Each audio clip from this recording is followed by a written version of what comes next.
Janata Garage లాంటి blockbuster cum industry hit కొట్టిన young tiger NTR next movie విషయంలో ఇప్పటి వరకు ఎలాంటి క్లారిటీ లేదు.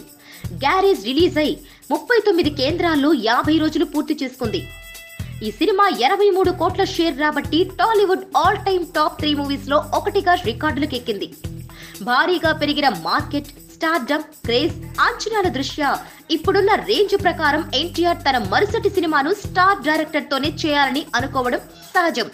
గ్యారేజ్ తర్వాత ఎన్టీఆర్ పూరితో చేద్దామని అనుకున్నా ఈసం రిజల్ట్ తర్వాత అసలు పూరి ఫోన్ ఎత్తే సాహసం కూడా ఎన్టీఆర్ చేయడం లేదన్న సెటైర్లు పడుతున్నాయి. త్రివిక్రమ్ కోసం ఎన్టీఆర్ సిద్ధంగా ఉన్నా పవన్ తో ఉన్న కమిట్మెంట్ దృష్ట్యా త్రివిక్రమ్ ఇప్పటికిప్పుడు ఎన్టీఆర్ తో చేసే ఛాన్సులు లేవు. పవన్ త్రివిక్రమ్ సినిమా వచ్చే ఏడాది చివరి నాటికి కానీ కంప్లీట్ అయ్యేలా లేదు. సో ఈ లెక్కన చిన్న డైరెక్టర్లతో, కొత్త డైరెక్టర్లతో ఎన్టీఆర్ సాహసించేందుకు ఇష్టపడడం లేదు. ప్రస్తుతం స్టార్ డైరెక్టర్లందరూ బిజీగా ఉన్నారు. సో ఈ లెక్కన చూస్తే ఎన్టీఆర్ కొత్త సినిమా వచ్చే ఏడాది ద్వితీయార్థంలో కానీ ప్రారంభమయ్యేలా లేదు. అది రిలీజ్ అవ్వాలంటే 2018లోనే.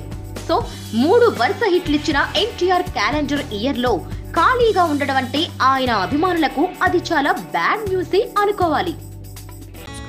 Please subscribe. Hi, it's me Purna. Please subscribe.